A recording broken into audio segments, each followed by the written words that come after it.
Ladies and gentlemen, welcome to BWG Game Club. I'm your host, Peter, with my friends, Johnny Bag of Donuts. Hey! What's up? And the dark-skinned Jon Snow, Ooh, Devon. I know nothing. Coming back from the dead bitches. What's up? I know nothing. Oh, spoilers also. Don't worry, we're doing you a favor. Facts. yeah. What is the BWG Game Club? The BWG Game Club is a podcast where we pick a game, we play it week by week, and we get together and talk about the section we played until we finish the game. This time around, we are starting new. This is our season premiere of Hellblade Senua's Sacrifice. Woo! Season 4, baby. Yeah. Little info on Hellblade Senua's Sacrifice. It was launched in August 2017. Developed and published by Ninja Theory, who is now with Microsoft. Yep. Speaking of being with Microsoft, they have their console exclusive coming out. Hellblade Senua's Saga is the name of it. Yep, that will be coming out in 2020. They announced it at the Game Awards. Really creepy trailer. Felt Awesome very, trailer. yeah. It was sick. The whole time I felt super uneasy. And let me tell you, starting this game, I felt super uneasy the entire time. The entire time playing with it. Boy. Well, I'll say if Fine. if this game continues the way it has been right now, I'm gonna be super excited for the sequel. Same, dude. Oh my god, it's so good. I love it. I'm loving this, dude. Well, guys, it's that time of the podcast where I ask you, and you kind of already started to jump into it. We already said a little bit, but let me know Awful. It was awful. general thoughts Hated it. on the section we played. Let me tell everybody, we played to the end of, how do you say it? Surtr's domain. That's what it is. I call him Surtr, but that's just me because I'm. Yeah, it's definitely like suit, American. like Surt, or like It's suit. like it's Yeah. it's like suit, like soot, but like Surt, like Surt. Yeah. Sir, yeah, it's It's fucking a Norse, Viking bro. name. It's a Viking Yeah. name. Yeah. This game is But- heavily based in Viking mythology. Yes. And if you're confused like us, you have to actually play to the second boss. Yes. Yes. What I meant to say was we're playing the first two boss fights. But Because we all didn't know did, you could actually yeah. choose Yes. which one you wanted to go for. Yeah. So luckily, none of us just played to the end of that Yes. one section and then Yeah. would be shocked during this podcast. We actually all played to the proper space, and we all did it the same way. We did the first boss, and then we did Surtr's domain. Guys, let me know general thoughts of this first section. I don't even know the word what I would say, but I am like so into this game. Like at first playing it, like you said, it makes you feel like you feel uneasy about what's going on. I feel invested. That's how I feel. Like I'm invested in the game. I'm a little surprised because just I remember when it came out, a lot of the review stuff that I was reading was like, yeah, it's a game, but it's more like a story than a game. And I thought it was going to be a lot less gameplay and more just like, kind of like almost like a Heavy Rain type of situation Right. where you're Mhm. going and a lot more gameplay than I thought it was going to be. And I was surprised and I enjoyed it. So Mhm. I'm too intrigued. I'm right with you guys. Like I said earlier, right from the get-go, felt incredibly uneasy throughout the whole thing. Pretty much my hair's on end throughout the Mhm. entire section. Loved the look of the game. Loved the gameplay. It's a beautiful game, It even though is obviously so it's like good. only a couple years old, but like Right. really, really cool environment and everything, and just looks awesome. Yep. As John said, if this game continues this way, I'm not only going to be very excited for the sequel, but it will be, and this is unfair to the other three games that we've played in our podcast. I understand that, but I will say that this is the best developed game that we have played so far. Facts. True. Yes. Yeah, sit down, Kojima. It is a little unfair to the other It's three. unfair because it's the most modern one. That's why. But man, it's good, dude. There's still time for her to jump off a rocket. That's all I'm saying. Yes. Yes. All right, guys, let's dive in. We're going to go into this. We're going to start discussing it. I do want to just point out that this might be a little different than the way we dive into other games, just because, as John said, there's a lot of gameplay in this, and it's more just walking around and experiencing things, as opposed to like getting to a section and discussing what happens in that section. So anytime you guys want to stop and discuss something specific, feel free to jump in. Let me know. I will say that was one thing. It's there is story, but like kind of like what you just touched on. It's a lot of more of just you going through the environments and rather than a developing story. Right. And kind of just like what you're experiencing. It's weird. It's so it's hard to describe. I would say it's very heavily like visual and audio, like Audio, super definitely. focused. Like at the beginning of the game, it tells you this game is better played with headphones, and man, they do not lie. He's not wrong about that, folks. If you do play this game, play it with headphones. I need it. It is better for it, unless you have surround sound. If you have surround sound, right, you're good. Go for it. Go for it with that, but headphones. My God, if you don't. So into this game, dude. Let's do it. You know what's funny is I played this game when it probably a year ago. I got it and I started it, and for some reason it was like acting all weird on my PC, and I played it. It said for I think 10 minutes, and playing this, starting it over again, the first 10 minutes is like when you're going through the opening scene. And so I realized I actually didn't play any of it other than just opening credits. And then I was like, oh, cool. All right. That's awesome. It was fate, John. It was fate. Yes. You know? Destiny knew that you weren't meant to play this game yet. Facts. Hellblade Senua's Sacrifice starts off on the water. You're not sure what's going on. It's very foggy. Camera starts zooming in. Starts moving in closer to a figure on the water rowing across. Then voices start to come in. Hello. Who are you? Doesn't matter. Welcome.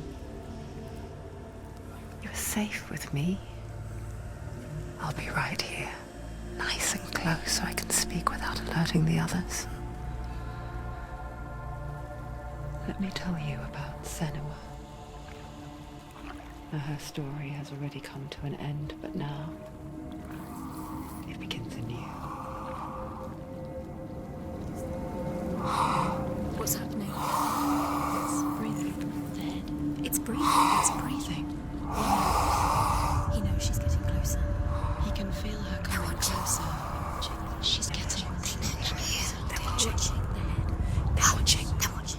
This is a journey deep into darkness. There will be no more stories after this one. What is she doing? Why is she doing this? They're watching. They can feel her coming. So that is the very start of this intro. The intro continues on and she's rowing along. But I want to talk about what we just went through right there, because we got our first look at Senua and we get introduced to the voices in her head. And those will be staying around for a long time. And there's a reason. It's because her mental health is not up to par. Because she is living with all these voices. I forget what the name of it is. They say it at the start. They say it in game, or they say it at the start, when you start up the game. Yeah. They give tell you the warning, right? Yeah, they give you the warning. Warning: this game contains representations of psychosis. Some may find these depictions disturbing, including those who themselves may have had similar experience. She's doing this for him. She wants to rescue him. He's already dead. I can feel you coming. Quiet. Oh, how rude of me. I never told you of the others. You hear them too, right? They've been around ever since the tragedy. Well, that's not quite true. Some are old, some are new, but they've changed. I think the darkness changed them, just like it changed her. On top of that, That bitch is nuts. the first credits we get Yeah. are the mental health advisor and the historical advisor. Yeah. Yep. So they wanted to say that they got the history and mental health aspects of this nailed down. They put that right I out will there. say it's slightly refreshing to just know right from the start that your character's crazy and you can't trust what they're seeing. Yes. Versus like having to play through half the game and realizing that shit's gone down. You're like, oh Right. god. Right. At least I you're just- going into it prepared now, John. Exactly. I'm like, Instead of I it don't know creeping what up the on you. fuck's going on, but shit is happening. Whatever. Well, what is Senua doing here? She is going on a journey because she wants to rescue her lover, Dillion. The voices that you hear, guys, what did you think of that right from the start? Creepy. It was very creepy at first. Obviously, the psychosis thing, I'm just like, okay, but she's hearing this too. Like, she's hearing all this. It's crazy because the voices in her head, and I'm sure we'll talk about it later, is also a gameplay mechanic, which is absolutely genius. It's a back Yeah, and forth it's- because when you say gameplay mechanic, Yep. there are times where it'll help you, Correct. and then there's times where it's not helping you. Yeah. And I've got instances of both. From a like atmosphere aspect, you know, when you're going through the water here first, it's kind of calm, but you know, you're hearing some stuff, and then almost immediately it turns to like a dark side, Mhm. and the voices start getting a little bit creepier, saying creepier things, and it's like it adds to the mood because the visuals themselves are kind of dark and disturbing. And Describe then, some of the visuals, John. Go for it. so I mean, right from the start here, you're seeing her paddle through death. Essentially, there's just like people hanging. There's people on spike strips, or not spike strips, but spikes that are just like hanging around. People are floating, in the water face down.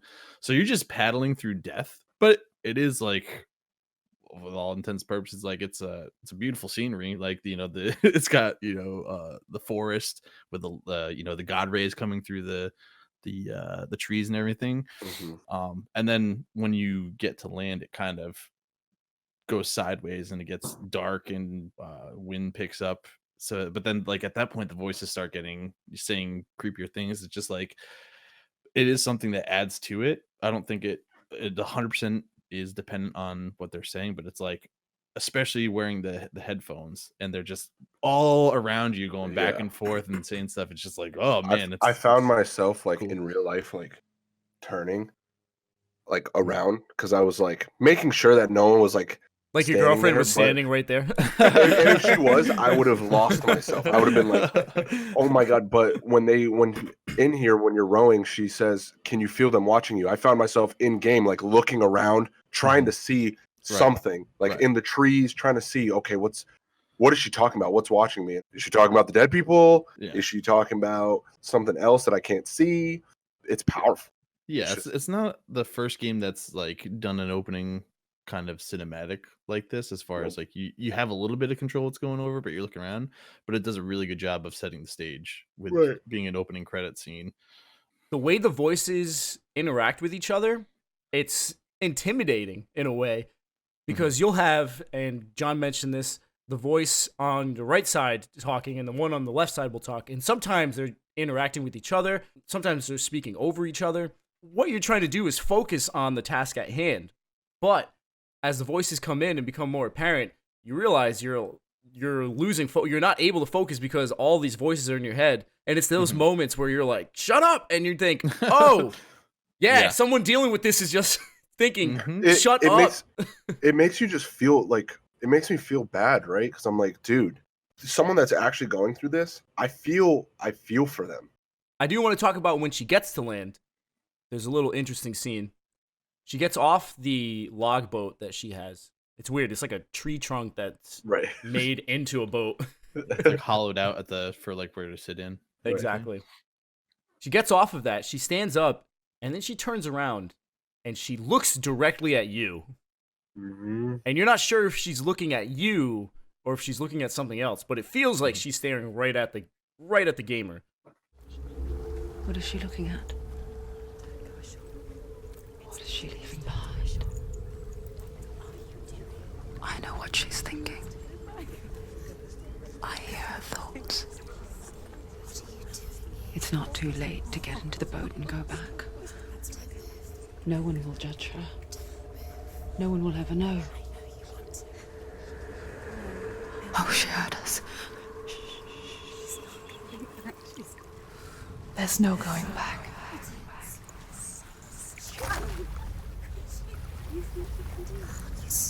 You can't do it. Senua pushes away a world that conspired to cause so much suffering. There's nothing to go back to, and worse to look forward to. Why don't you join us? Maybe you too have a part to play in this story. She like half looks crazy and then half has this like devilishly uneasy look. That's what you're saying. Just, like it makes you feel weird. It's crazy because for the people listening, when she arrives to land, she's got the voices going through, and then she kicks the boat, right? So before she kicks the boat, the voice says, "Oh, she heard us. She knows that we're talking." She knows that they're talking about her, and she almost just kicks it because she's like, "All right, you guys don't think I'm going to do this? Then fine, kick, gone, boat's gone. There's no going back." Like they said, she's just fighting those inner demons. I mean, at this point, when I was in here, I was wondering, like, has she been like this the whole time, or was there something that happened that made her snap and There is kind of go crazy? Yeah, there definitely Say is that. something, and what one of the voices says at the very beginning of the game, they say, "Oh, I haven't told you about the voices," or something along those lines. Those have been here ever since the tragedy. Mhm. And then it says, "Oh, well, some are old, some are new." So she's been dealing with this for a while, and something happened. Is she has her inner monologue too that she's speaking to, almost like the gamer itself, and then you have the voices on the side that are adding to it. So it's like you have what's actually happening, her inner monologue, the voices, and then it's like all can kind of be going at once. Like I don't know how people play with subtitles, honestly. It's just like there's just gonna be something at the bottom all the time. And the top. Like, there's times where Yeah. sometimes they're at the top, sometimes they're on the bottom. Exactly. It's like that's way too distracting for me. I don't know. There are two things that I also want to talk about, and you brought it up, John. One, her look. What do you guys think of her look? She looks badass, to be honest. I think she looks badass just with the blue war paint. You know what I'm Yeah. saying? She got the blue war paint. War paint sick. Her fur coat. She's got the fur coat around. The headdress, like her headband, hmm pretty sick. Got that cool little symbol. Don't know what it is. Looks like a demon face, but you know, I couldn't tell And if then it was a she's- wolf or right. something And then like she's that. Well, she has like her like dread hair all like banded Yeah. into like one It's giant like sick. ponytail type looking thing. it looks sick. She's got her sword, obviously. She's got a big sword. Again, the also graphics looks- look awesome. She looks great. Battered. Very beaten Yeah. Yes. already. Yep. We haven't even started this journey, but she looks worse for wear. She Can we looks also hasn't mention that slept she in has a days. fucking head wrapped in in some shit that's hanging off the back of her? Yes. Like I was like, why does she have a head attached to her? Just a little fucking creepy. Oh yeah. It's, I imagine that's Dillion. Yeah. I think it's Dillion. yeah. The other thing that I wanted to talk about is the HUD. There Mhm. is none. Yeah. No HUD. at No all. HUD at all. You don't get health. You don't get the stamina bar. You don't get any type of item indicator or compass or map. Nothing. It is just Senua and the environment she's in. Do you guys like that? I do Yeah. like that. So for this type of game, yes. It's immersive. Right. Yeah. Absolutely. Right from the get-go, super immersive. However, there's no tutorial at all. No. I'm So- okay with that. I'm cool with I that mean, too. it was fine. It was, you press pause and you can open up the menu and find out what Yeah. all the controls are. And that's what you have to do. Right. Well, that's the Just thing have is to they roll they- on in. There's definitely things gameplay wise in the future here that I was like, oh, okay, if I do this, that's way easier to do. You know, that helps me so much more. It's just something you need to kind of figure out. And I like it when games don't hold your hand. It's And, like and figure this it out. one does not hold your hand at all. No. The first thing that you see is a lore stone on your right. Basically, you can focus on these, and when you do, you'll hear a voice come into play, and it'll tell you a little bit about the world. Love These it. are scattered throughout. They're pretty much the collectibles in a game that is trying not to call them collectibles. Do not forget my stories, Senua, because your darkness comes from hell, and your fate lies there. They say the burning of a corpse will take you straight to Hela's gate, but gods and the living will follow this path. You must leave the Isles of Orkney across the eastern sea and find a road that leads north and down through deep, dark valleys. After 9 nights of riding, you will follow a great river and will find a bridge covered in gold. The path to Helheim goes from there, across the River of Knives that flows from the dark world of Niflheim. I love them. Yeah? I absolutely love them. I'm very big into mythology, and I don't know this mythology very well, but I'm super into it. The one thing I do want to talk about, aside from that, the camera, like the way it's set up, immediately thought of God of War, and I was like, man, God of War totally had to have taken the idea. Had to have. Had to have, because I was playing it. I'm like, man, this is very God of War-esque. Does I she kinda realized- look like the girl from Horizon too? Yeah, Horizon Aloy, Zero kind Dawn. of. Yeah, Yep. a little bit. At least like the hair and everything. Yeah. Right. I don't think that there's any real cutaways. Kind of like God of War, where it was one take the whole entire Yes. game. Yes. This is kind of similar. There are blackouts and they show other scenes, but for the most part, when you're with Senua, you're always following her. It's never cut away or you go into a loading screen or anything like that. So just to touch back on the lore stones real quick, I like them as well, but my 2 complaints with them is, one, it's a collectible and it made me try to scour everywhere I do it. And Yes. it just personally annoyed me, but it's fine. And then Yes. 2, the one part that I wish that they change is that like the audio is based upon the distance you are to the Yes. stone. So like I Oh. wish you could have just activated it and then continued on what you're doing, because I mean they talk for a good, I'd say 20-30 seconds, Yeah. and I felt like I was running away and that like the voice is starting to get lower and lower, and I'm like, all right, let me stay and listen to this. Like I just wish it kind of just continued on. Senua continues on, and we reach Helheim. Well, the gate to Helheim. We haven't gotten in there yet. Why are we trying to get to Hell? That's where we can save Dillion. So we're on the road to hell. We're on the highway to hell. I mean, the scene you pull up here is fucking awesome. These rocky shores where you got like the waves coming up on like the beach. You have this like giant wooden, I don't know, it was like a horse looking. It looked like a horse. structure. Yeah. And then you have all the like the stakes with still bodies on it and everything. It's just it's cool setting. Yeah, I honestly don't have the words to express how beautiful the environments Yeah. look, even though they are very depressing and Yeah, very. very bleak. Yeah. But still, it's still beautiful. You know. Also in the scene, this is where she picks up the head, and you can hear the voices say he's lost. Mm-hmm. Can't save him. Can you see it? The land of mist and fog. The old fool was right. You see it? What was it he said? The river of knives across which lies the halls of hell. The place they call Helheim. He's lost. He's lost. Where are you?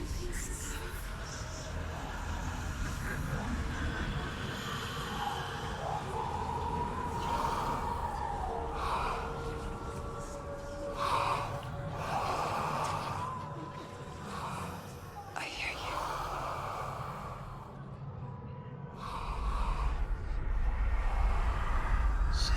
He's there, you know it. There's no doubt about He's it. lost.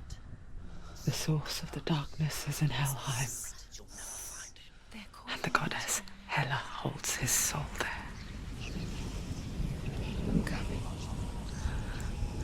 Her dear beloved, Dillion. Nothing says true love like carrying your beloved's head on your waist. Mm-hmm. Another thing you hear in this scene is that Hela has her beloved's soul. So that's where we're off to. We have our destination. We need to go through, get to Hela, save Dillion's soul. Of course, getting to the gates of Helheim, not going to be just walking right on up to them. You got to find an alternate route to get over there. You have to walk under the bridge because only the dead can cross the bridge. As you find the alternate route, there's a locked door there. And this locked door is our first puzzle of the game. Very simple puzzle. But here's one... For you, maybe. Here's one of the gripes that I have with the game. I don't have a lot, but this is one of them. It's when you get introduced to a mechanic, the game just constantly throws it at you. To the point where you can walk into a new area and you'll have to use that same mechanic you just learned again. Once you solve the puzzle, you go to the next room, and that very same puzzle, just set up differently, is right there. And you just keep on doing that as you go along. Well, I mean, I think the one that they're introducing here is kind of the common one that they're going through all areas. That's the like open doors. Right. But you know, I understand where you're saying, like, when it comes to like the two big bosses that we encounter, they each have their own, you know, mechanic that they kind of just, hey, do this, hey, do this, hey, do this, a little bit harder each time, you know. But yeah, we'll get into it more after for that, because let me tell you, it's a minor gripe. A minor gripe. Like I said, a minor gripe, but it's like when you learn how to solve one, they're like, guess what? You're going to do this 4 more times before you get to where you need to go. I think when I was playing through this puzzle, like this puzzle came up and I was like, man, I bet you John is loving this. Absolutely loving it. Because let me tell you what, this first puzzle, man, I stood there for 20 minutes and had no idea what I was doing. I was like, man, I'm looking at the door, I'm looking up, I'm looking around, I'm like, great.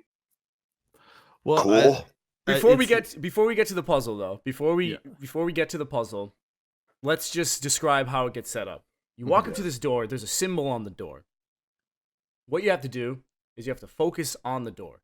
Before you can do that, we get a little scene, and we get introduced to a new character, quote unquote, / a new voice. Yeah. We're picking them up as we go, people. Don't kill me. I'm not one of them. Don't listen. I was just hiding.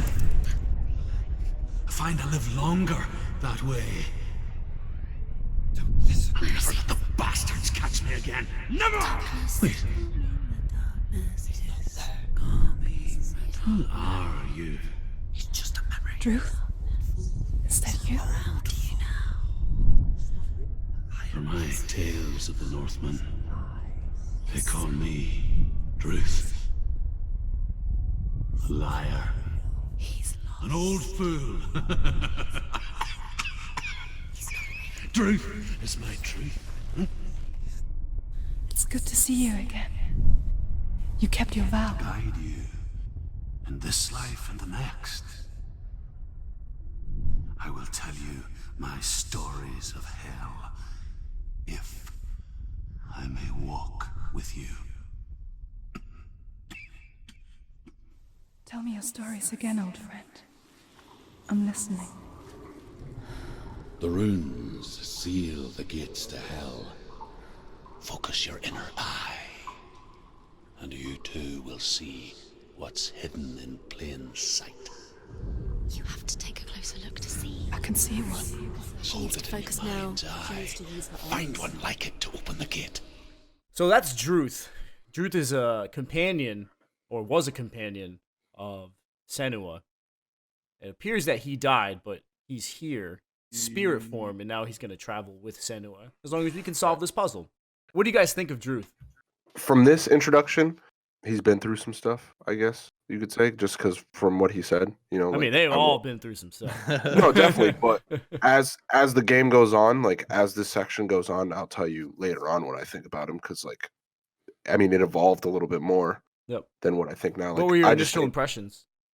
I'm like, okay, we're taking on another voice. Cool. I wonder, you know, what does he have to offer to me? What is he bringing to the table for me? Why do I have this other voice in my head? I liked him. I also didn't know if it's someone that you can actually trust or not. Yep. As far as, you know, he has this look where he's Mhm. kind of shrouded in darkness a little bit, Yep. and looks a little evil. Yep. But saying he's there to help you, and of course, again, knowing that she's dealing with some mental issues, it's like, is she imagining this? Because they blur the lines too of it being like the mythology, it's like this really could be someone that's coming back to help her, Mhm. or it could just be her imagining it. And I think it's more of someone helping her just because she's actually seeing the person talk to her versus just hearing voices. I liked it. I thought it was kind of cool that you had this dude that was just kind of your protector in the afterlife. Yeah, when you first are introduced to him, even though Senua's voices are still going on, if you look at Senua, she seems relieved in a way to Yeah. see him. So right from there, you knew it was a familiar face, but why was he there? That was the question. But as long as he's helping Senua, I'm cool with him. If he turns, I'm gonna be pissed. Which, again, can we just say, like, going back to graphics, the fact that you can tell that she's relieved, through Right. her Facial just her expression. face expressions. It's like, it's so cool that like everything is communicated visually in the game, Yes. and it's not, like I said, told to you. You're kind of inferring all this stuff because of what you're looking at. It's very cool. I also want to say that Druth is live action. Yeah. Yep. The game basically kind of shrouds him, so it still looks like they're in the same plane. But if you look closely, you can tell that he is not a pixelated character. After that, we can do the puzzle. Like I said, you focus on the door, you look at the symbol, and then you need to find the symbol in the area that you're in. So basically, you just got to find that symbol wherever it could be.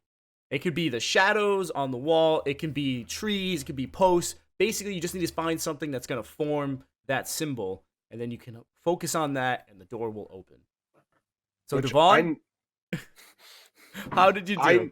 I never got any indication that I had to go around in the area to look for this thing. So I just stood at the. But you did. I didn't pay attention. That's you what might it not have is. noticed it, but That's you did. probably what it was. Yeah. And either I looked at my down at my phone real quick or something, but I literally like. No, it's not even that. It's just the fact of like the symbols appear. So here's when you get but towards here's the area the thing. I never turned around. I just looked at I was looking at the door, and I backed up with my back towards where you had to go, and they didn't show up. It happened just by chance. Like I literally was like, okay, I'm gonna try and leave and see what's going on. And I started walking. I'm like, why are these things floating? And why are there more of them? I was like, oh, okay, I gotcha, get it. Because I just stood at the door, and I'm like, do I have to find them in the floating thing? And I'm like, okay, all right, I'm looking. And I kept focusing, and I'm like, no, that's not it. And then I just walked back, and I was like, oh, okay. One of the Gotcha. voices yell out, "Find the symbol!" Like right from the start. Didn't even. And that's when I was like looking in the symbols, because there's symbols floating around at the door. So I'm like, okay. It was confusing at first because I was like, wait a minute, what am I like? I understood I was supposed to try to find the symbol, but I thought it was going to be more of just like the actual symbol somewhere. So I was looking around, then I was like, how am I supposed to figure this out? And I realized that the symbols pop up in like your vision form, more as you're getting closer. And then I saw the shadow on the wall, and I was like, okay, that's what we need to do. All right. So then after that, it wasn't too bad trying to figure it out. And I would say none of the puzzles of that variety were ever really totally difficult. Within time, I could definitely find out. And when you get near one of the symbols, it lets you know that you're in the right area. You just got to look around there. Right. Sometimes I found the symbols even before I started the puzzle. Yeah. So I was like, oh, okay, cool, got it. Now I know where to go. With that puzzle solved, you can continue on. You have to climb some ladders, climb up, climb down, go up some stairs. You have to hug the wall and go across this tight ledge to the cliff. And then you also have to balance across a beam, which this is the first beam that you cross where you can actually fall off. Don't think anybody fell off, right? No. Nobody Nope. fell off? No. It's also completely pointless, and that actually bugged me. I was like, why Can you even have fall that off? mechanic? Yeah. That's like it felt very much just thrown in to be like, oh, we're having you traverse stuff. It's like, nah, you it's don't fine need to make have me me walk do that. across it. Yeah, I don't need that. It's just weird that there's some beams where it doesn't happen. Yeah, I don't understand. It's like, yeah, doesn't make any sense. But once you do all that, you finally get to the gate to Helheim. Stay back. Look at it. You have to open it. The gate to Helheim divides the living from the dead. Is that the face of Hela herself? The half-rotten goddess that rules over Helheim.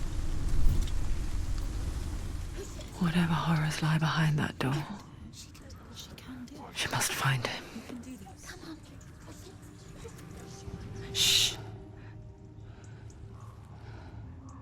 Someone's here. Senua tries to push open that door, the gate to Helheim, but it won't open.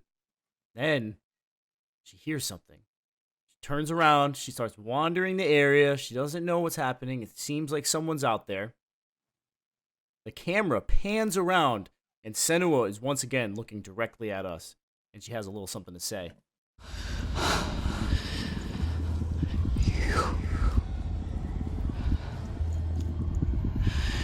You took him from me. I beg you, let him go. I'll give you what you want. I won't resist anymore. Just give him back.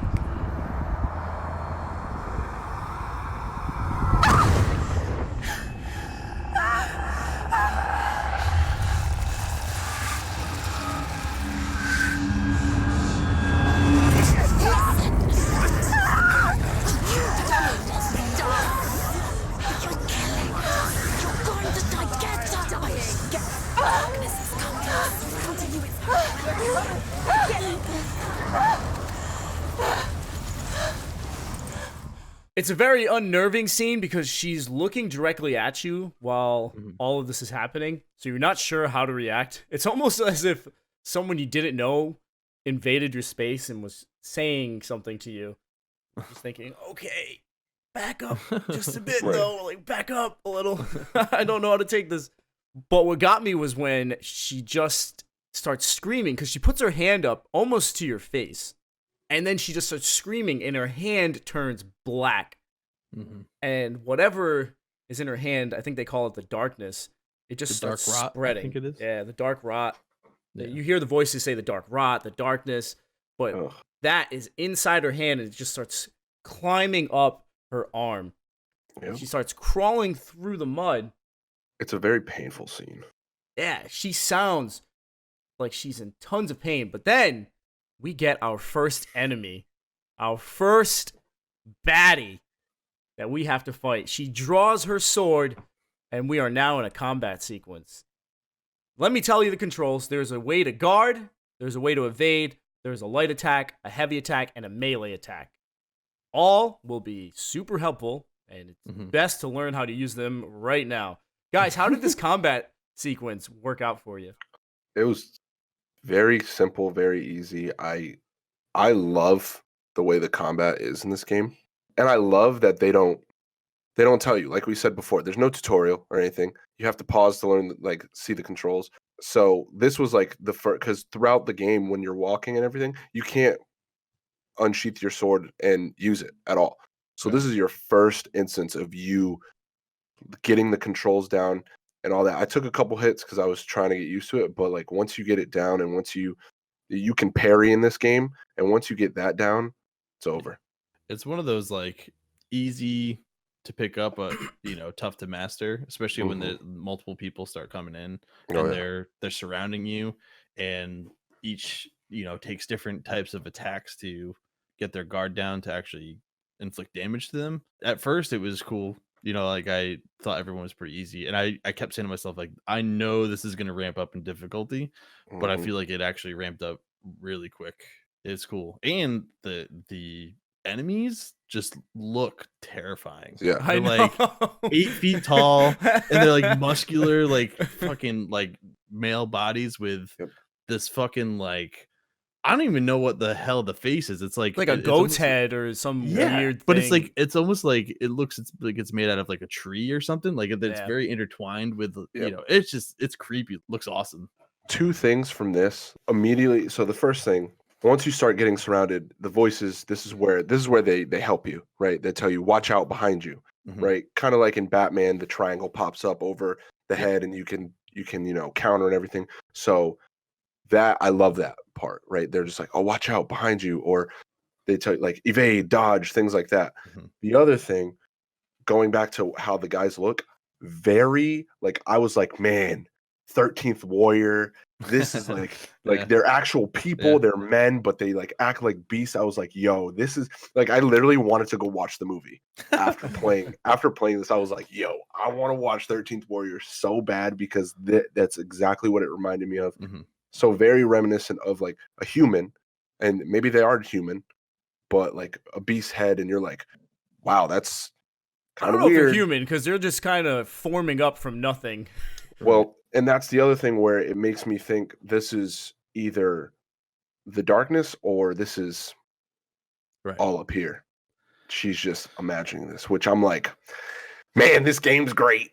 I'm loving it. This game's great. Well, that's why I kind of wish you could just see like some dude that like strolled up and it's just like a nice sunny day and she's just out in the middle of this field fucking swinging her sword at things like, I like- nothing. I like trees and stuff. Just like, okay, Yeah. what's going on here? Gotta keep on riding. All right, let's just keep going. Forget her. I do want to say about the multiple enemies on screen, it can be very nerve-wracking Yes. because the camera stays right behind Senua. So if there's an Yeah. enemy behind you, you have no way. There's nothing like other games will have like a little bar or like something indicating that an enemy is there. Like Right. Batman, Arkham Knight, for example, they'll have an icon saying Yeah. something's coming from off the screen or from behind you. So that way you have an idea. This game, nothing. You have the voices. They'll let you know, but they're going to let you know when someone is swinging. Yep. So I played this on controller. I don't know about you guys. Same. but, Yes, same. Like you flick the thumbstick to get to the other enemy. Enemy, So I was yeah. constantly like flicking just to see if anyone else came in because I didn't want to be surprised behind. But if I knew there was more than one, right, I'd try to focus on one and then it'd be like behind you, and then you had to try to parry the attack because it was actually, thank God, like if you parry attack and start the action like hit button, whatever it is, it does a move and you can't be interrupted Yep. when you Nice. start that. So even if other people are starting to swing at you, if you've already initiated the attack, it won't take you out of that. Which That is I good to thought know. was like Not really just that, good. but I use evade a lot, Yes. especially later on. I use it a lot. I would evade just to get all the enemies on the Yeah. screen. and See, then I'm go not at them even like I'm that. not even mad with the enemies behind me because like you said, we have the voice and I just parry and then I can just evade out and just move around and eventually they'll be in front of me. But like I never had a problem with like someone behind me till later on. And I'm sure we'll get to that later on. But One gripe I had with the fighting system, it's actually really more the camera than the fighting system, but the enemies would essentially back you into a wall. And if you actually got backed to a wall and they're in front of you and you can't get around them, the camera would mess up and it would just like kind of warp out and everything. So it was really hard to try to get out of that and actually be able to see what's happening and attack people. And that happened to me a couple of times where they backed me into a wall. And I was like, oh God. I was like, not this again. Let come me on, out. John. It's Come on, like, John. It's like boxing, baby. You got to keep moving your feet. You got to keep moving. You got to bob, weave. You can't let them get you. Yeah. There was one instance that I had difficulty with the camera, and it was just really annoying because I would take out an enemy, Mhm. and it automatically locks onto the next enemy. Yeah. But the way it was doing it in that particular combat sequence was the camera would whip around Senua and lock onto the person. So it would just throw me off the moment I killed someone because the camera would just do a complete 360 and then lock onto the dude that was just in front of me. I didn't need the camera to whip around like that. So at the end of this combat sequence, these enemies who are basically shadow creatures come in, and you can't harm them. You can continue parrying them. Guys, I must have fought them for a solid 5 minutes. Yeah. just thinking, oh, there's got to be a way to take him out.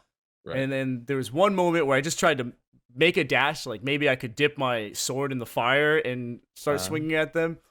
No, you end up getting hit, and you learn a very valuable game mechanic after this. Yeah.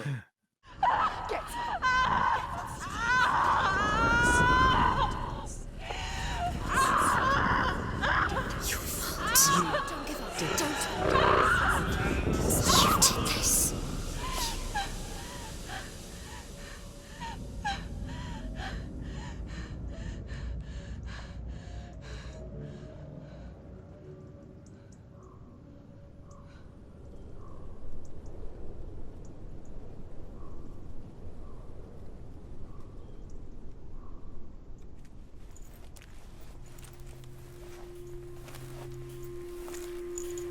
A vision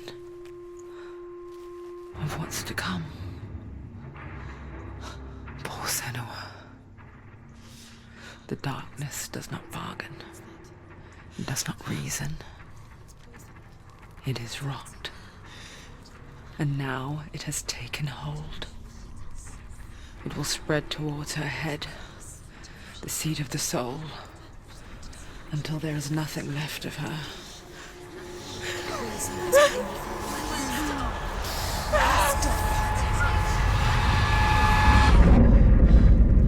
All of her suffering will have been for nothing.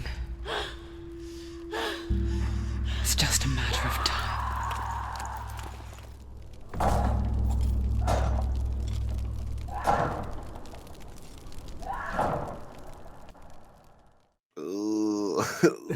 That painful scene is a vision of things to come.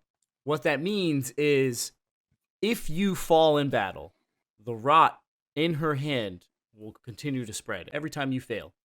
Whether you fall off a ledge, get killed in battle. I don't know if there's other ways to die, or we'll find out. If you die, the rot will spread and try to make its way to her head. If the rot makes it to her head, the game is over and all progress is lost. Yeah, and what the fuck does that mean? I don't know, and I don't want to find out. Yeah, I'm like, Exactly. what do you mean all Yeah. progress is lost? So when I saw that, I was like, so what you're telling me is if the game gets harder and I die, do I have to start from the beginning of the game? Because if that's it, I'm done with this game. The game club is canceled. On this game, the game club is canceled. I'm not, because if I get however long this game is, if I get like 7-8 hours in and all of a sudden just, hey, back to square one, I'm yep, okay, nope, I'm all set.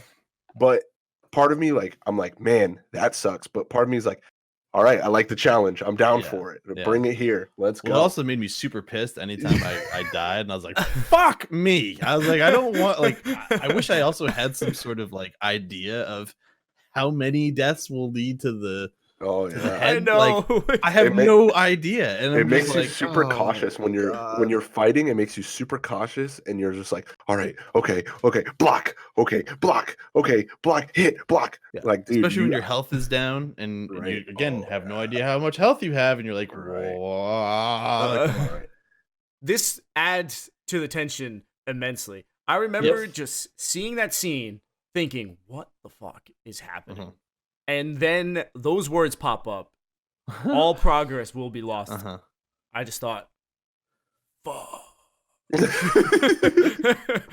like, no. I was intrigued we but mad. go. I was like, what does that mean? Tell me what that means. am I screwed if I die? But the other thing is that scene, I'm pretty sure it was right around this time where I was getting a little uptight, where I was like, man, if this girl didn't win the best acting award for this game, I'm gonna be pissed. And then I looked it up after, and she did, and I was like, good, because that scene was fucking awesome. The way she's crawling in the mud and you see the darkness spreading up, and just her facial expressions and the cries from her screaming in pain. pain and Oh man, everything about the scene just had me sitting up in my chair, just frozen for the entire scene. The scene finally calms down, and so does Senua, and she is knelt before the gate of Helheim with Dillion's head in her hands. The hardest battles are fought in the mind. That is what Dillion taught her. With every defeat, the dark rot will grow and soon it will take her soul.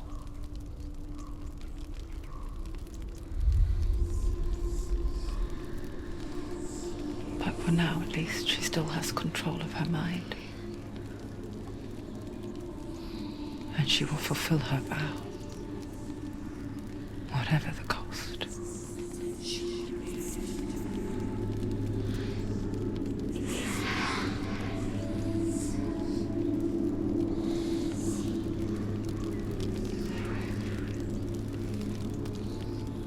Listen to me, Senua. The goddess Hela lies behind the gate to Helheim. To open the gate, you must first face the gods that guard it. The god of fire, Surtr, and the god of illusion, Valrayvn. Spill their blood to open the gate to Helheim and enter the land of the dead. You gotta listen to the voices and to what Druth said. You can't go through the gate to hell until you take out the two gods that are Valrayvn and Surtr. This is where you get to choose where you want to go. There's two doors. You can either go fight Valrayvn or you can go fight Surtr. We all chose to go fight Valrayvn first. So, Surtr, you get to live for a few minutes longer. She has to fight two gods first. Two gods? Valrayvn, ancestor of the seers and master of ravens. He hunts his prey with his powers of illusion and feasts on their remains.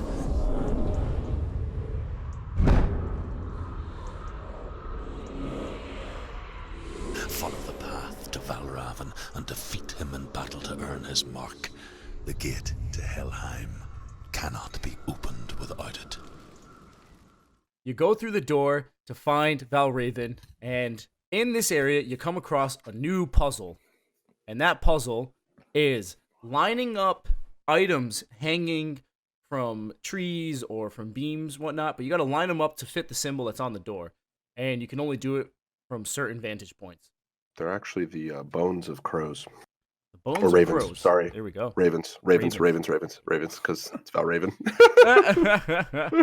Sorry.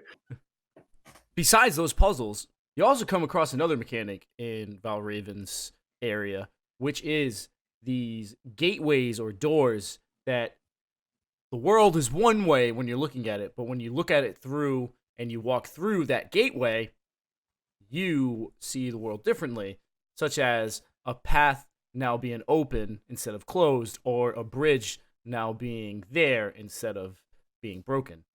Can I explain why they do that? Why?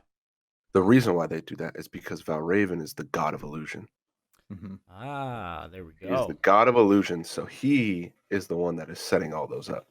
He's fucking badass, bro. Also This an game is idiot. dope, dude. Also an idiot because she uses all of this to go find him and kill him. So if he never had them up, she could have never got there. Facts. He's dope, but he's stupid as well.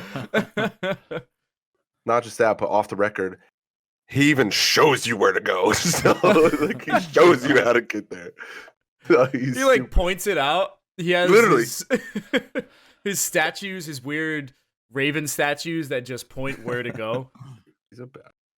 I mean, I guess he's ready to kill you. Like he thinks he's Yeah. gonna beat you. Maybe that's why. But he's kind of messing with you at first. I guess that's the way it's. I'm That watching works. 13th Warrior tonight. Fuck it. This is also an area where you have to fight multiple enemies at the same time. And I do like that they introduce it to you gradually. They'll throw one enemy in there, and they say, all right, you got that. Let's see two now. Let's see two. Here you go. Here's two. Oh, you can beat that? All right. Three, baby. Let's go. Yeah. It's also cool, just like every time you attack these guys and you hit them, the you can see the slashes from the Yes, sword like on on their their body. bodies. Just Just really the graphic. wounds actually Yeah. taking effect. I'm not going to go through each area individually just because a lot of it is, like I said, it's more just exploring the area and using the mechanics to progress. What I do want to talk about is my experience through some of the areas. And one of them was during the bigger puzzles, because the first one where you have to align the symbols, the bones of the ravens, the first one, pretty easy. The second one, when you're walking around, because they put you in a larger area and there's stairs and there's gateways that can change the layout of the world. While I'm trying to like figure out my way through all of this, I am constantly hearing the voices going back and forth and saying things. Oh, she's not going to find it. Oh, she can't do this. Oh, blah, blah, blah, blah, blah, blah. And they keep on going. And this was the moment where I was just thinking, I'm trying to focus. Please shut up and let me focus. So I'm pretty sure it's in this larger area where Valrayvn shows himself, and they Yes. play a song, and you have to follow wherever you follow the song. That's where Valrayvn is, and he's essentially helping you get closer to him. And I remember that the song showed up and then it disappeared. Right, I went to where he was, disappeared, and then I found him in a second area, and I go up the stairs, and then he disappears, and I'm like, okay, what do I do now? Like, how do I get there? Dude, it took me 20 minutes to figure out how to get through there, and it was just as simply as I had to open a door, look through a gate, and go back through it. And I was like, and literally I did it, and I was just like, sick, dude.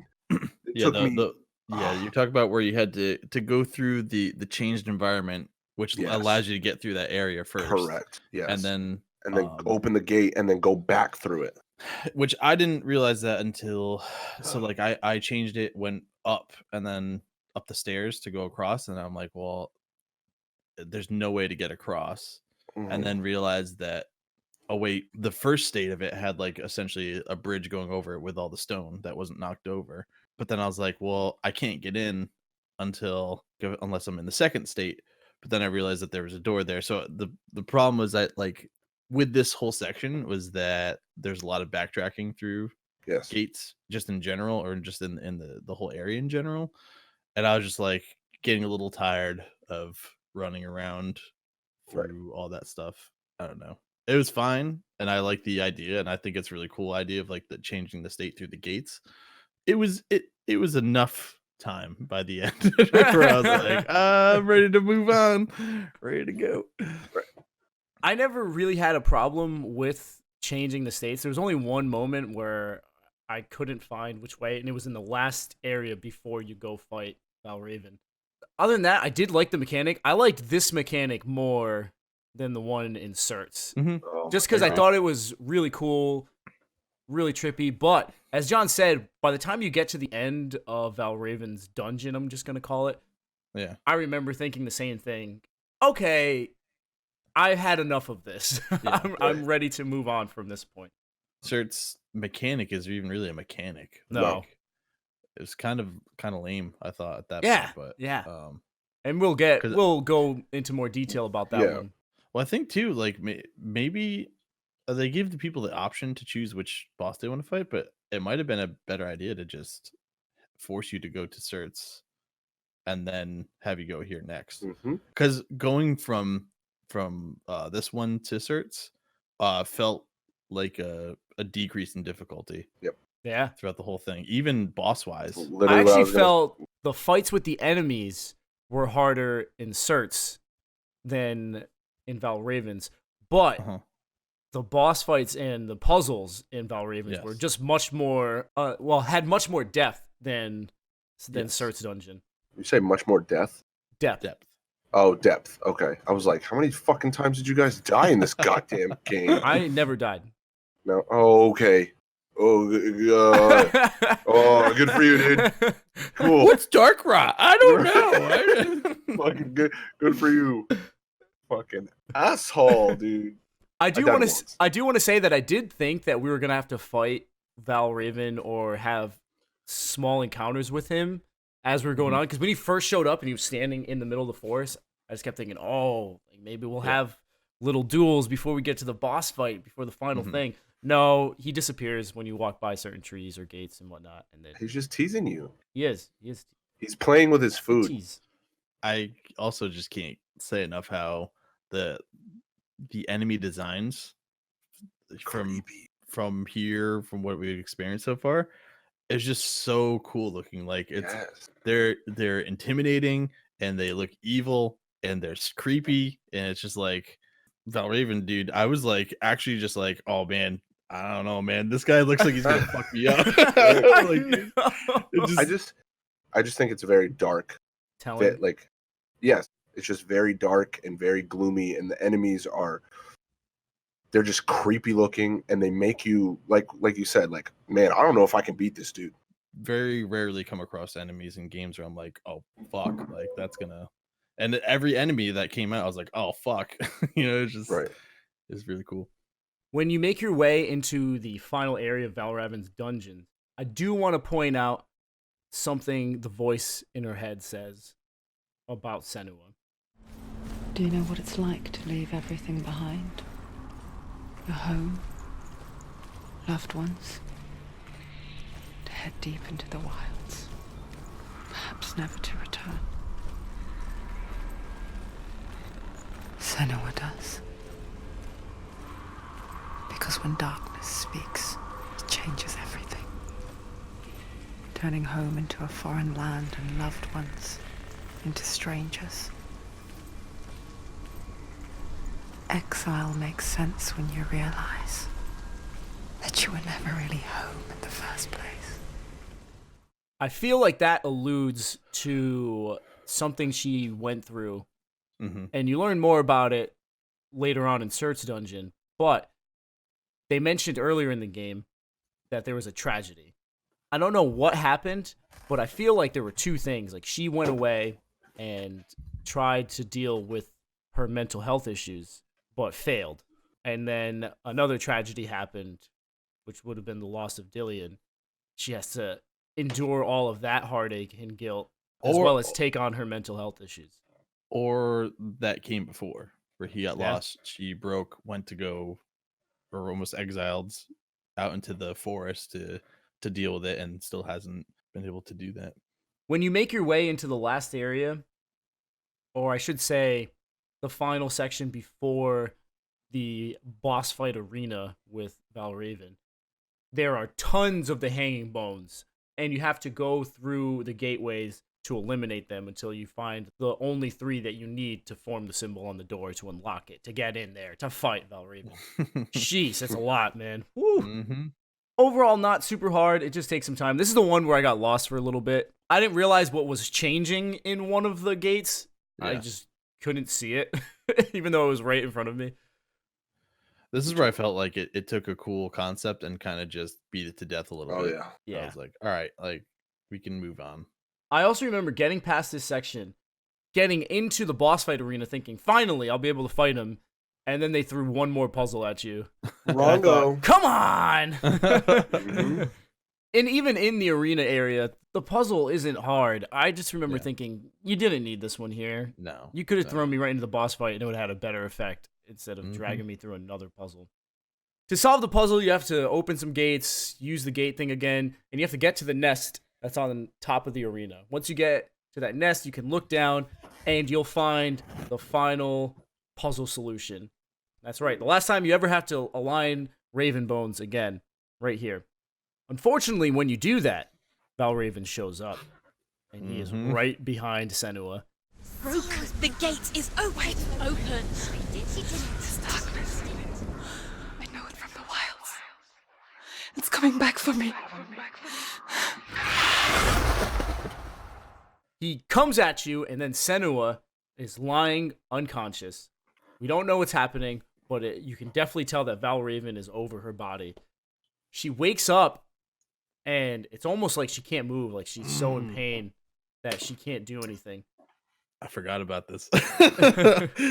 Oh, damn. Yeah. Okay.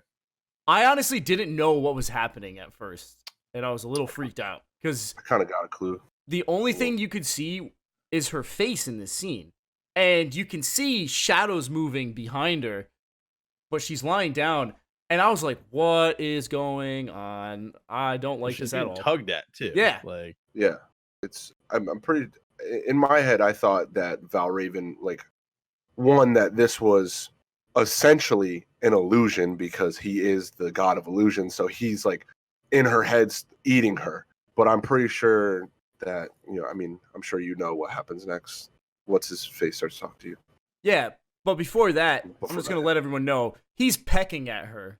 Yes. Like, that's what's happening. At first, I just remember seeing the shadow behind her, and I was like, I don't know what is happening, Right. or why, or if she's being tugged, or if she's being Right. attacked, or anything else. Or else. Yeah, I was like, I don't know what's going on. There's a lot running through my Yes. mind at first. and At like, first, I was "Oh, really no." scared. I was Yeah. really worried. Too many dark But then- themes right here. Please get to the part where I get to kill this guy. But essentially, it pans out enough, and you start focusing, and you see that he is pecking at her, and almost like eating Yes, her. exactly. I'm still here.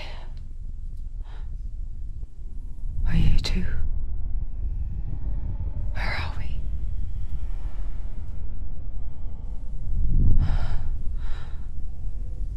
I remember.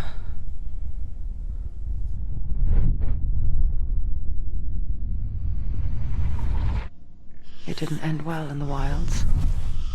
It never does. You think you can overcome the darkness, make sense of it, and once relief settles in, it strikes out of nowhere, throwing you helplessly back into the maelstrom, drowning the mind in fear, deeper, deeper, dragging you down so far into the void that maybe this time there is no coming back. But there, in the darkness, Senua, she remembered what he told her. hear me. Reach out to me. Luckily, Drew breaks us out of this weird pecking / illusion sequence. He says, Senua, take my iron mirror. Look into it, for it is a window into the underworld. Within, you will see the face of the darkness that you fear. And if you focus, like I have taught you to, you will also see that as much as the darkness has you trapped within its veil, it too is trapped within yours. Focus. Focus! Focus! I see you! I see you now! You led me to the wilds! You trapped me there! what she grabs is this mirror that will allow her to see the darkness. So if you recall, there were those enemies that I called shadow creatures. If we had that mirror at that time, we could have used this mirror, and then we would have solidified them, and we would have been able to take them out. Well, we finally get to do that with Valrayvn. Boss fight begins. His design is so cool. He has a bunch of feathers on his body. You can see his bare legs. He's wearing this bird skull, and then he has these two curved swords that he's It's wielding. like two scythes, Yeah. basically. Like, And constantly throughout the fight, he'll jump around and vanish and show up in another area. He'll throw the blades at you. Sometimes he'll throw one, sometimes he'll throw two. So it's all learning how to evade, how to guard, how to parry. And if you can get that down, Pat, you will have no problem with this boss fight.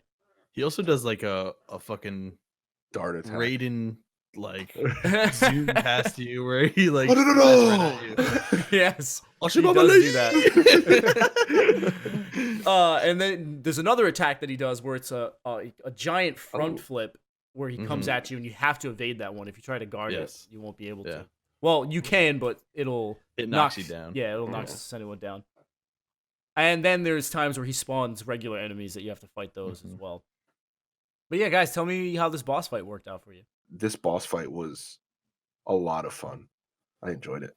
This is the first time I've felt that I had to not master the controls, but I really had to be on top of my game as far as Yes. combat was going. Again, with the combination of him attacking you, them spawning the regular people, it was just like all coming at once, and I was like, oh god! But it was a ton of fun. It was really cool. I enjoyed this one a lot. Any standout moments? Not necessarily at this beginning part. Once he starts going into the, I don't even know what kind of state you want to call it, but like where he's, Darkness state, I guess. yeah, where it's you can't attack him or hit him. Funny enough, it took up to this point for me to actually start listening to the voices in the side to figure out what to do, because then it was like focus, and I was like, oh shit, they're telling me what the fuck to do to get, because I was like, I can't hurt this guy. And then I focus on him, and then he brings him back into like the real state, and then started fucking him up. I was like, that's so cool that they're like, telling you essentially what to do. I was like, yeah, that's pretty fucking awesome. I didn't mention that earlier, that midway through the fight, he does go into that shadow creature form.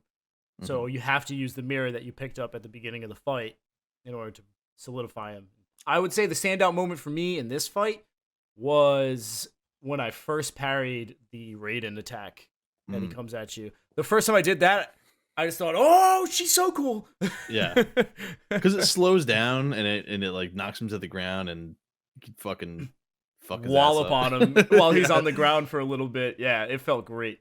Did you parry the scythe at all? Back to I him? did. Yeah. I it's did cool it once, I think.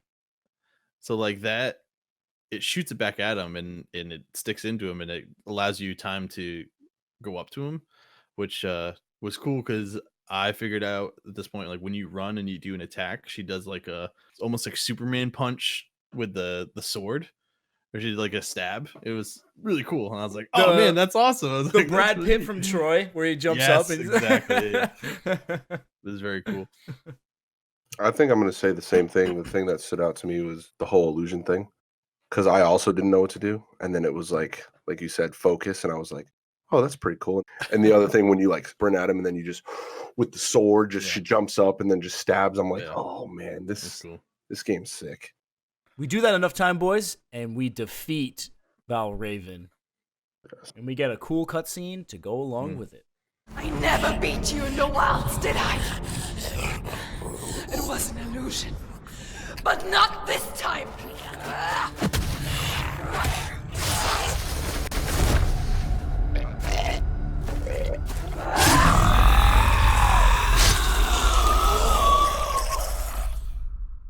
The cutscene kicks off. It's like Valrayvn doesn't know where to look, as opposed to us.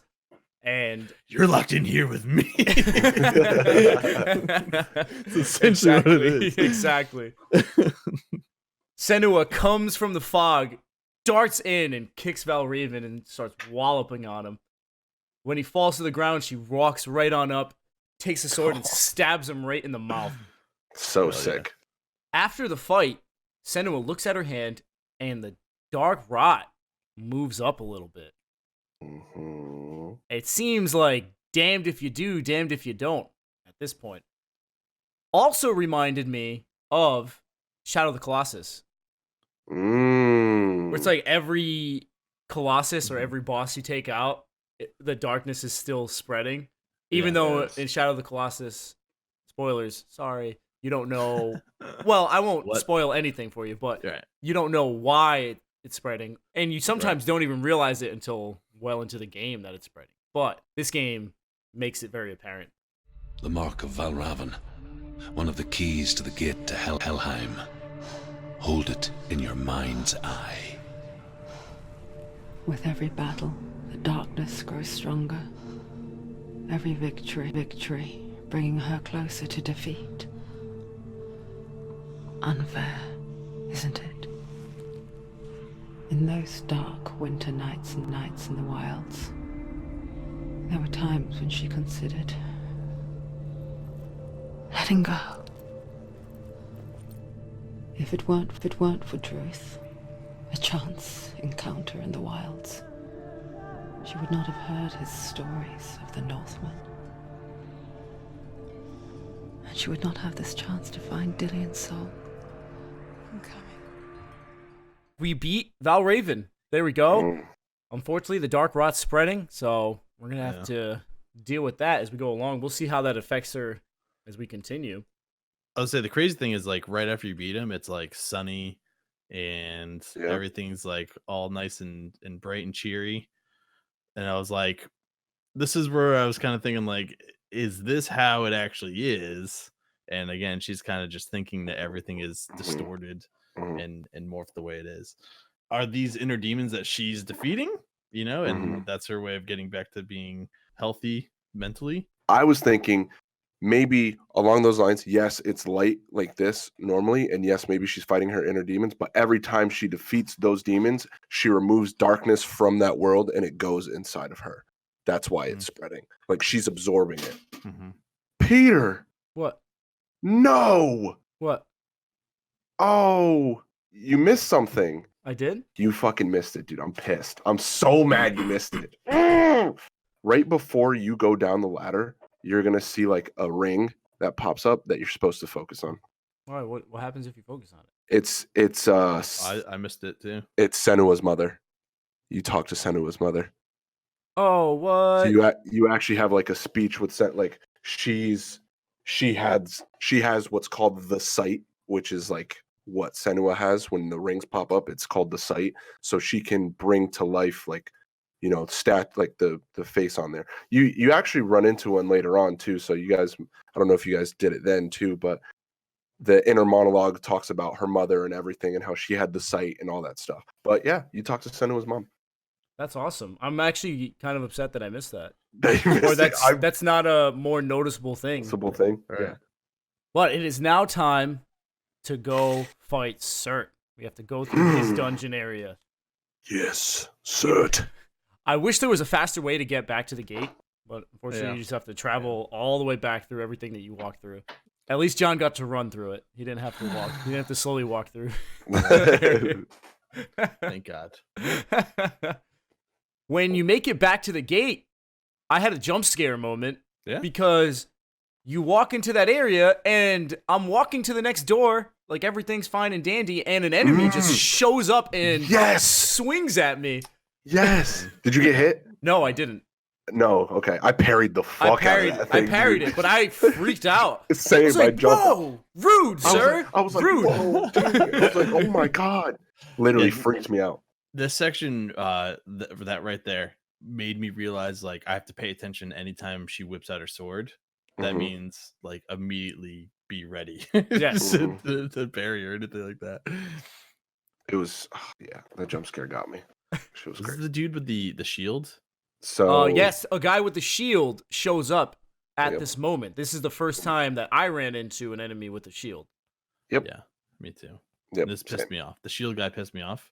Shield didn't guy realize it. needs the melee attack done to him. Yes. Yeah. Which I figured that out the hard way. I kept doing.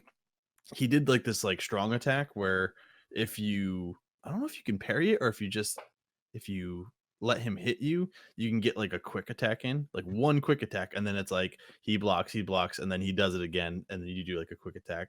And I was like, there has to be something else to do. I was like, this guy is like impenetrable. And then I did the melee, and it knocks him back, and he's fully able to be hit. I did not do that. I just waited for him to go to hit me with his mace or whatever, and I would just evade to the side and hit him. And then he'd hit me with the shield, push me back. I'd be like staggered a little bit, and then he'd go to lunge with the shield, and I'd dodge him and then just hit him. I did not do any melee attack on him. I will say one thing that I love is the mirror, and I used it unintentionally in this fight. Mm-hmm. I remember parrying one of them and accidentally hitting the right trigger to use the mirror. And once I did, it slows down time, and you can just wreck fools. Go to They town. don't have a chance. It's great. It happened right after a parry, and I felt like such a badass. Well, the thing is, like, as you are parrying and hitting these people, the mirror's doing these like glowing and almost like a charge up. Exactly. Mhm. And I was Charging like, up. I was like, damn, I don't remember seeing this before. I was like, what the hell's going on with that? Didn't even think to do anything with the focus. And kind of like what you were saying, I started getting crowded by these guys, and I must have accidentally hit it, and it like froze the time, and I was just like, I was like, oh dude, this is sick. I was like, hell yeah, this mirror. I was like, oh man, This mirror's the was so greatest thing awesome. ever. Yeah, it was so cool. You know what it Okay. reminded me of? Did you guys ever see that movie with Henry Cavill? The one with the Greek gods, the one with Mickey Rourke, he's the bad guy. Oh, Immortals. Immortals. Immortals. That's a great reminded movie. It reminded Yes. me of the scene when the gods are fighting the Titans, and like they would hit one of the Titans, and the Titan would die, but Yeah. be in the air slow Yeah. motion because that's how Yeah. fast the gods are moving. Yes. That's what I would think about, because when you kill one of the enemies, they do the flip in the air, but they're still floating, and Yeah, you're already yeah. on to the next guy just fighting them. Right. So Yeah. good. That was a great movie. I forgot about that movie. It's a fun movie. I really Yeah. enjoy that I one. wanna see forgot that Henry again. Cavill was Yeah. in that one. Fuck. Yeah, game changer, especially with the dudes with the shields. Yes. Where I was like, "Oh fuck you," and I'm gonna melee you. And I'm gonna get that So do you just mirror up. melee them when they have their shield up? Oh Yeah. yeah. And then you can just Oh go at yeah. them. Oh yeah, I didn't even know, dude. yeah. It I helps hardly ever out melee. immensely. I- This is where bet. the shield guys are there to tell you, hey, you're going to have to use the melee attack. Now that I know that, it's a wrap. It's over for these bitches. It's over. They're done. With those enemies eliminated, we can go through the door to pursue Surtr. When she touches the door, she gets another vision, similar to the vision that she had when she tried to open the door for Valrayvn, but this one is about Surtr, and you learn a little bit about him. She hasn't challenged Surtr. Challenge Surtr.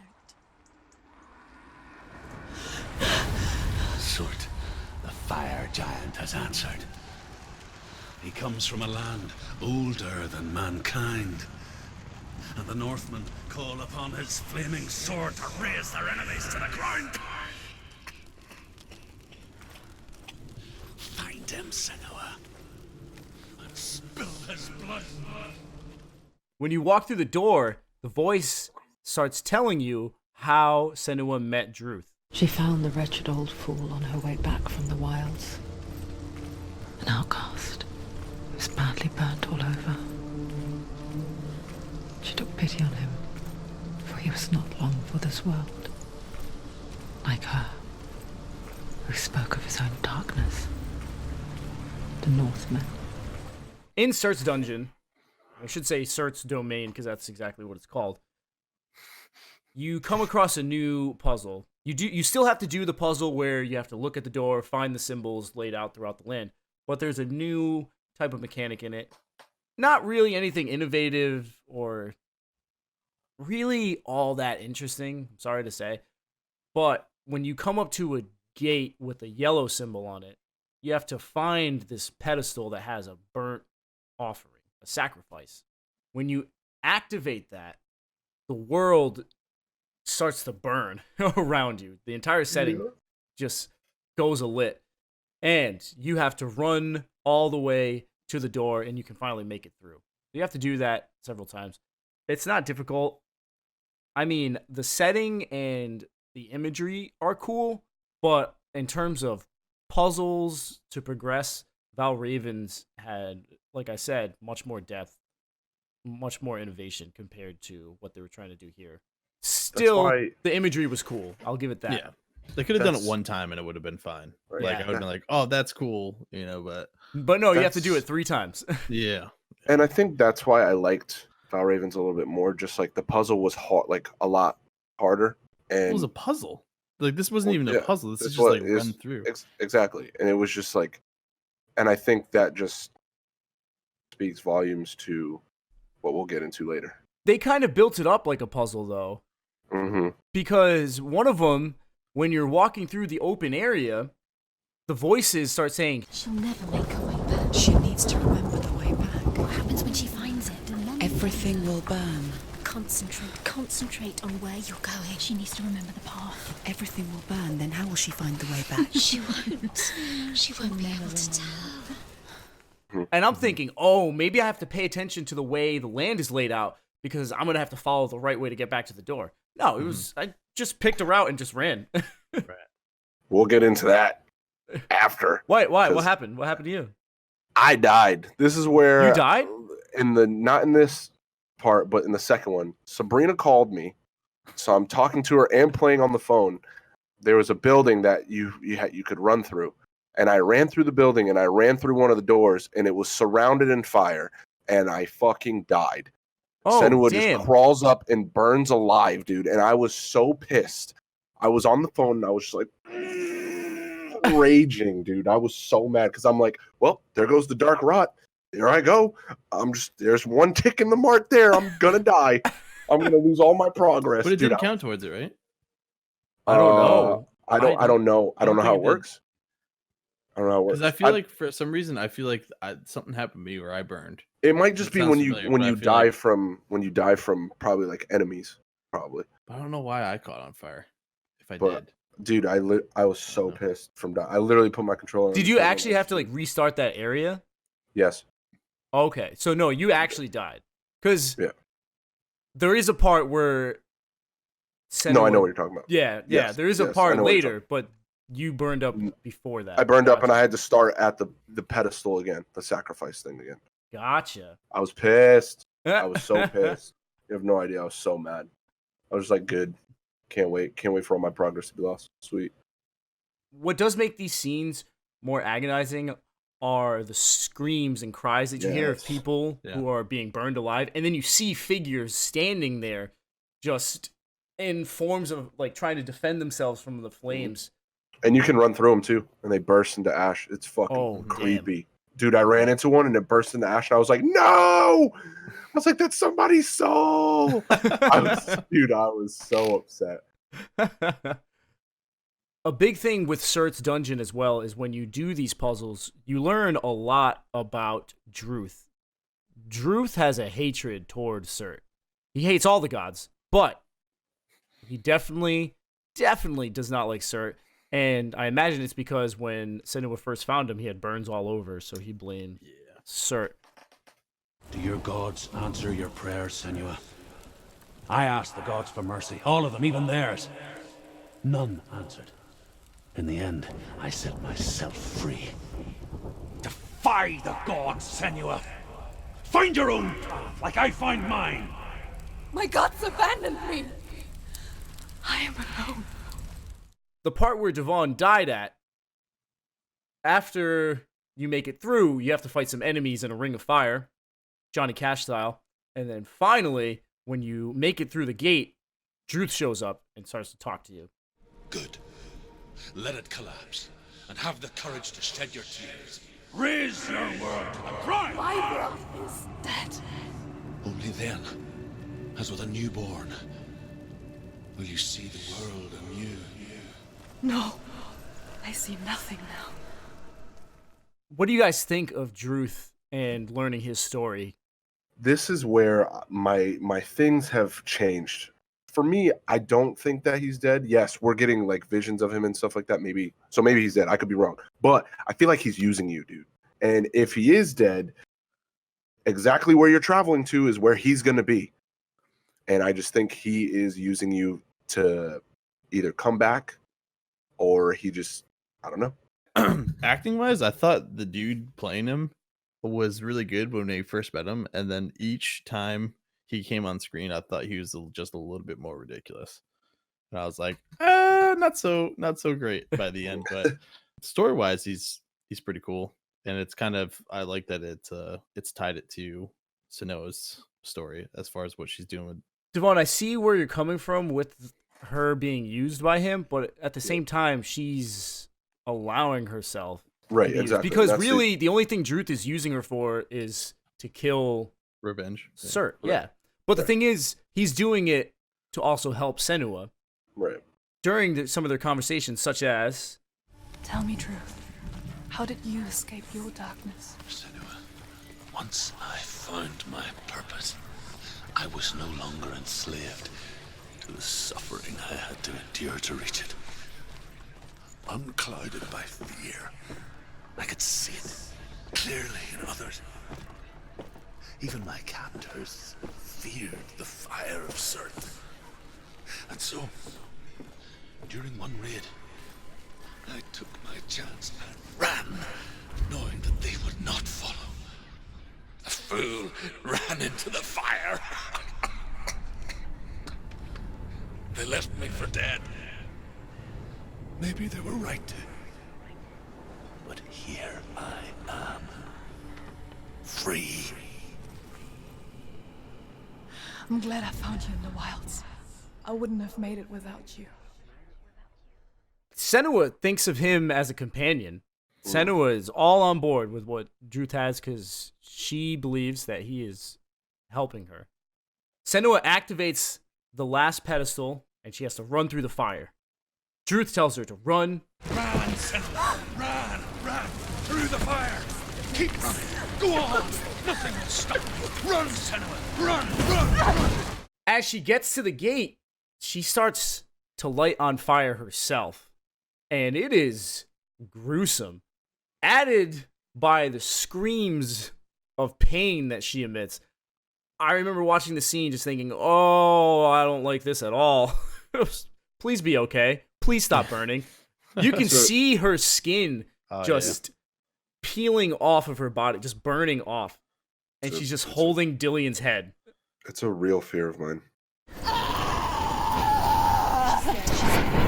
Don't. She's dying. It's him. It's him.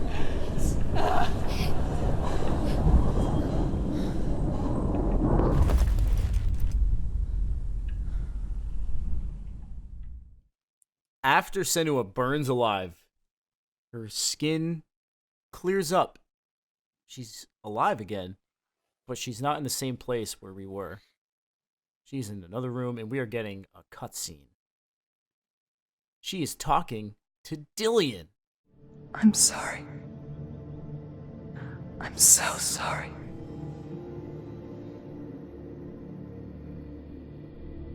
This darkness takes everything. Everyone. Senua, are you sure you want to do this? We can fight this together, side by side. We always do.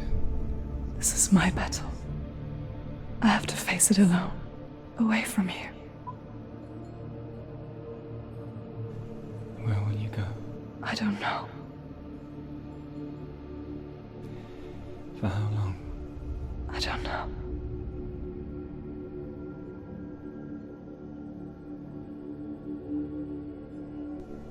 I believe in you. You know that.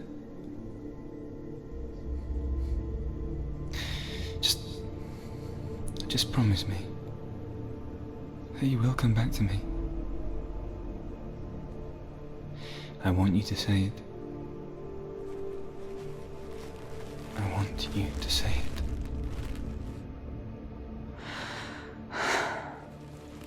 I will come back to you. I promise.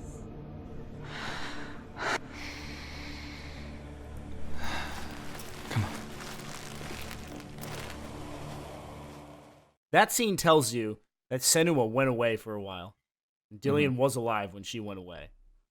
Mm-hmm. I'm guessing she went away to fight her inner demons, but it didn't work out well. When she comes to, she's back in the arena. I thought that was a cool glimpse into the before, because like she doesn't even have her war paint on or anything. It's just like she's completely normal, and you know, like you said, it's Quote almost, unquote. Yeah, quote unquote normal. But you know, it's before she's basically kicking the boat back and being like, we're fucking doing this, right? And, you know, that's she's going to war.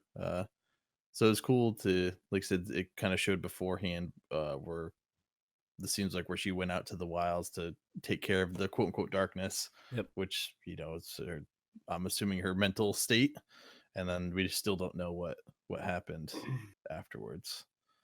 But oh no, I liked it. It's cool. Definitely a neat look into her past.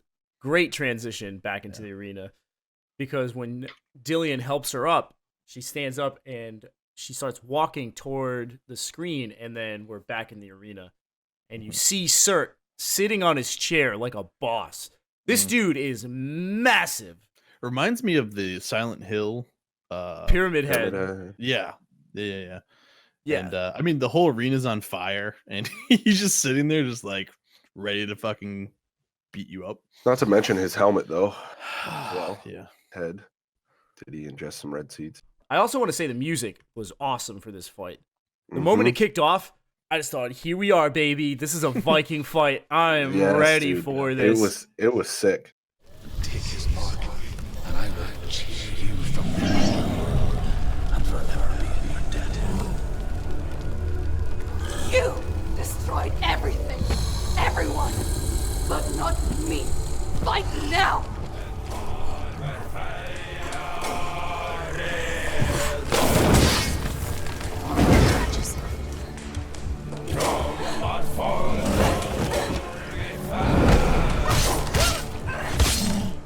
as cool as this guy looks, he is a pushover. Yeah. He got a couple good hits on me at the beginning, and then after that, I tore him a new one. As Captain Walker would say, gave him no quarter. Dude, I did die in this fight. Did you? No, Well, because when he stuck John. the sword in the ground and it was charging up, I didn't know what the attack was going to be. So I was kind of like continually trying to circle around him so it wouldn't, like, if it was something that was like a projectile, and then it just fucking explodes the whole whole screen and you die. Oh, So I was like, really? Oh, I was like, okay, so you need to go up and hit and attack him, I guess. Oh man, as soon as he did that, I just went straight and attacked because I figured, maybe that's what it was. But the voices actually tell you to stop him when he does that. That's the only reason why I knew to run up and attack him. That's the thing too, is like the voices are going on so frequently that I almost like they become part of the background. I don't even really listen to what they say. Even though it's a pushover of a fight, it's still cool looking. It was still a fun fight. I still Yeah, had a great time with it. and that's what made me like doing Valrayvn's first. After I was done with this, I was like, man, I'm kind of glad I did that one first because it was obviously the puzzle was a little bit challenging, right? Mm-hmm. And the boss fight wasn't too easy either. Like it took some time, and there were some things they should have pushed you to do this one first, right? To get you acclimated to it. Because one, he doesn't have any minions that come in and fight or anything like that. With Valrayvn, it's like, all right, he's disappearing. Enemies are coming out, right? He's got a different array of attacks, right? He's got an actual projectile attack where this, Surtr does not. But I don't know. All in all, it was just still fun to do, and just the visuals and the music. It got you pumped. Mm-hmm. I was like pumped to beat him. I'm like, yes, I'm gonna fucking beat this dude. I can't wait. Yeah, overall, this domain was less of a challenge than the other. It is weird to me that they didn't force you at least to go through this one first and then onto Valrayvn, but it is what it is. Part of us doing Valrayvn first made this one that easy. I don't think us walking into this one first would have been like, oh man, that was super easy. I think we would have been... No, I know, but we would have experienced it differently, yeah. It would have been an increase, like in challenge. It'd been like, oh man, that was cool. That was fairly difficult. And then you go up to Valrayvn, and you're like, oh shit, like even that's more. It's just like when you start out with that one first and then come back down, it's like you're going down a level. Yep. Right. Surtr does have this moment where he ignites himself, lifts up his hand, and his body is burning. Again, the only thing that you have to do there when that happens is use the mirror. That will quell the flames, then you can continue attacking. I almost didn't stop attacking this entire fight. I think the only time I stopped attacking was I had to dodge a bunch of attacks to let my mirror charge because I had used it up. With enough damage put into Surtr, Senua slashes him down to the ground, turns around, steps over him, and stabs him right in the chest. It's a very cool scene.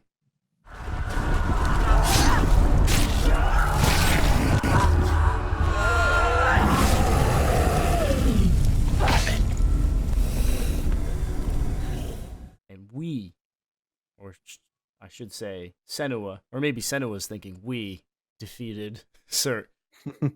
She's got enough voices to say we. She's got us, about 17 others. Druth.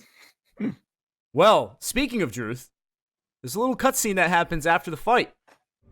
For every battle won, a greater battle takes its place. And so it goes. Until we fall.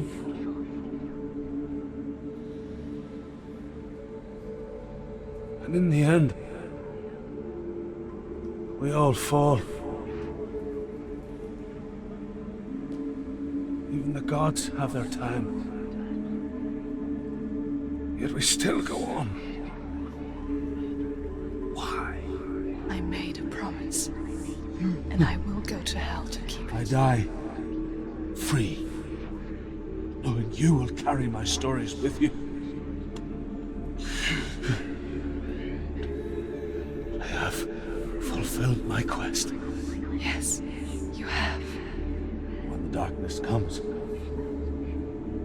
I vow to guide you in this life and the next to fulfill yours.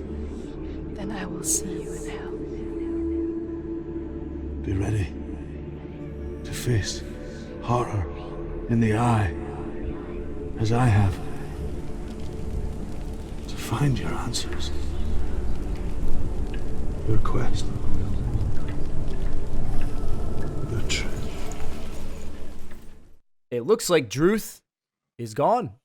That's the end of Druth's journey. He helped you open up the gate to hell, and he has moved on. What did you guys think of that? Blows my theory out of the water. It's cool having a little like side story of that. It opens up a tad bit of her past, you know, as being someone that she initially helped, and now he's helping her. Gives a little bit more depth. I like it. Yeah, I think his story got really fleshed out here, and like you said, it gives it a little bit more depth. I'm just kind of upset that he won't be, you know, betraying you or anything. So, Why did you want him to betray you? I thought it'd be pretty cool. Like, Ma, I'm gonna make you get down here, and then you will take my place. Ma, no, I'll get out. I don't know. Yeah. But who knows? I want Senua to still have living some friends. She seems like she could have. She really needs some. Yeah, some real friends. So far, she's lost 2 already. That could have been 2 potential candidates. You know, Valrayvn and Surtr. So, you know, they could have been up there. You know, one was lit, the other one was kind of a night owl. But you know, whatever. With Surtr defeated, we have made it to the end of that dungeon and the end of our episode. Woo! We did it, boys. Oh, yeah. Season premiere. Oh yeah. In the bag. Season 4. Guys, what did you think? I'm loving the game. I'm super excited to play more. Just like off the mythology standpoint, and I think they just did such a great job with everything with this game. And I'm very upset that this is my first time playing it. Mm-hmm. Like, I'm happy, but I'm just mad that this game never crossed my radar. Play it ever. It just didn't. And then when we watched the Game Awards and they showed that a second one was in development and we saw the trailer for that, and I was like, dude, what? This looks dope.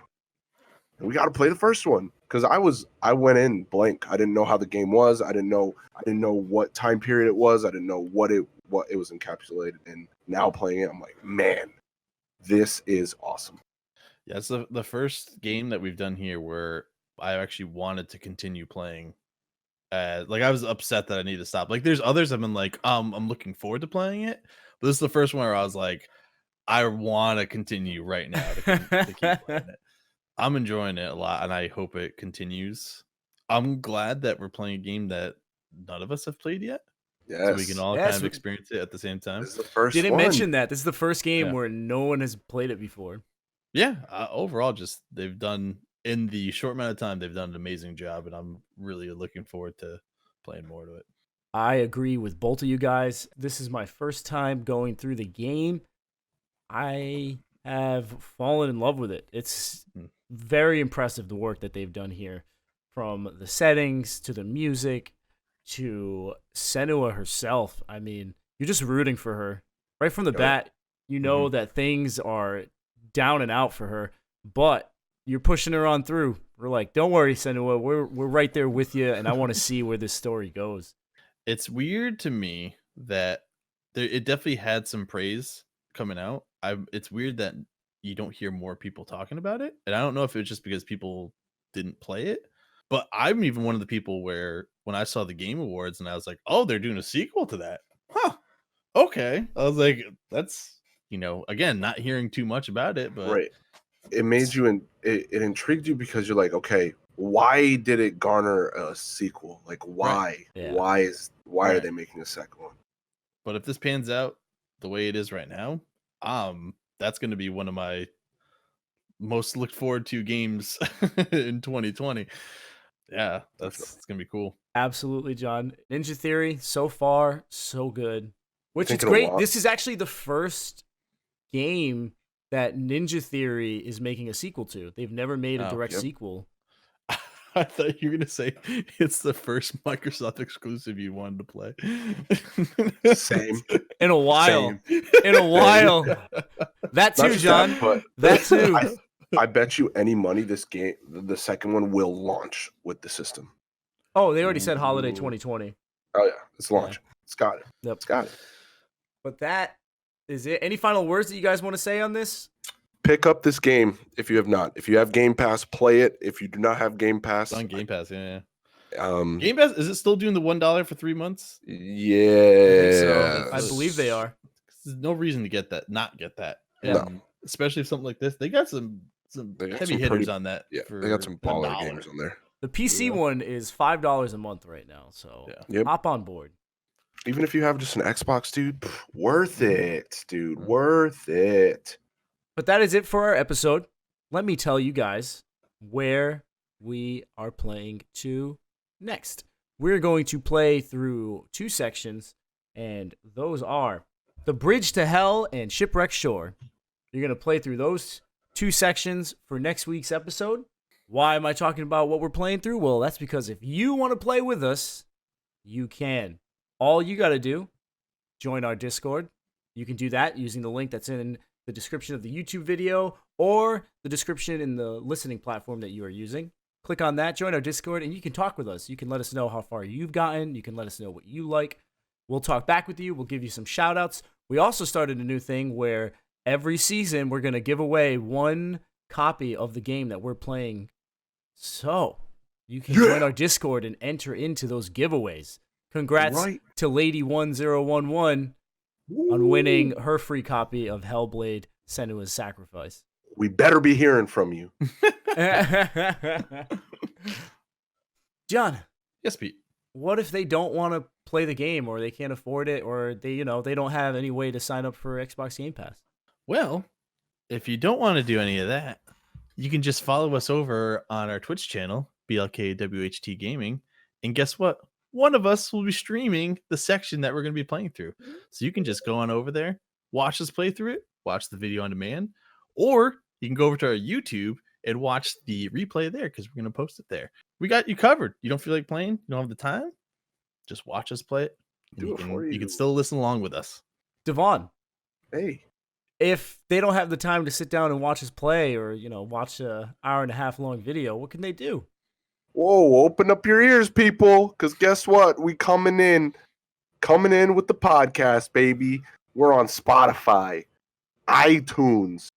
We're on SoundCloud. We got the Google Play, Stitcher, everywhere. We are there. Just listen to us. You got a break? You got a long drive? You going on a trip? You going to sit on a plane for a couple hours? Kick back, relax, and listen to us. And if you think we're kind of cool, or really cool, or not even cool at all, any of the 3, you can follow us on our social media accounts. BLKWHT Gaming is the same as our Twitch handle. Feel free to do that. And if you want to reach out to us privately, you can do so by emailing us at blkwhtgaming.com. That's it. I'm your host, Peter, with my friends Johnny Bag of Donuts. Hey, hey. And the dark-skinned Jon Snow, Devon. Hey, give me my throne, bitch. We are Black and White Gaming, and we hope to see you next time.